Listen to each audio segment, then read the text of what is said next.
ഇവരൊക്കെ വീണ്ടും കൂട്ടായിട്ടുണ്ട്. എന്നാലും പറയാതിരിക്കാൻ വയ്യ. ആദിലയുടെ ഇന്നത്തെ താങ്ക്സ്. ഇന്നത്തെ മോർണിംഗ് ആക്ടിവിറ്റി ഉണ്ടായിരുന്നു മത്സരാർത്ഥികൾക്കായിട്ട്. ഹൗസിലുണ്ടായിരുന്ന ഒരാളോട് ആത്മാർത്ഥമായ നന്ദിയും മനസ്സിൽ തട്ടിയ സോറിയും പറയാനുള്ള അവസരങ്ങൾ. അനുമോളോടാണ് ആദില താങ്ക്സ് പറയാൻ ഉദ്ദേശിക്കുന്നതെന്ന് തുടങ്ങിയപ്പം ഇങ്ങനെയൊക്കെ ഉണ്ടാവുമെന്ന് എന്തായാലും ആരും തന്നെ കേട്ടിരുന്നവർ പ്രതീക്ഷിച്ചിട്ടുണ്ടാവില്ല.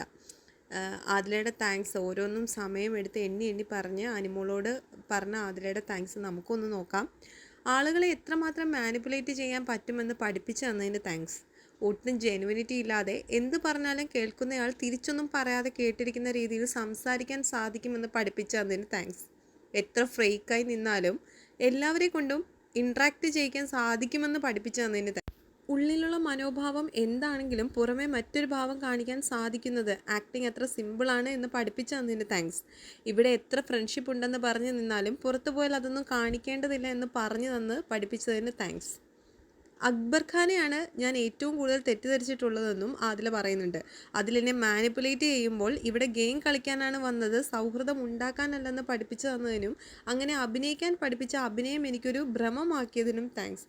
ഇങ്ങനെയൊക്കെ പറഞ്ഞ് ഇന്ന് ആദില അനുമോളെ നന്നായിട്ട് ഗെയിമിൻ്റെ ഭാഗമാണ് എന്നുള്ള നിലയിൽ തന്നെ താങ്ക്സ് എന്നുള്ള രീതിയിൽ നല്ലപോലെ ആക്ഷേപിച്ചിട്ടുണ്ട്.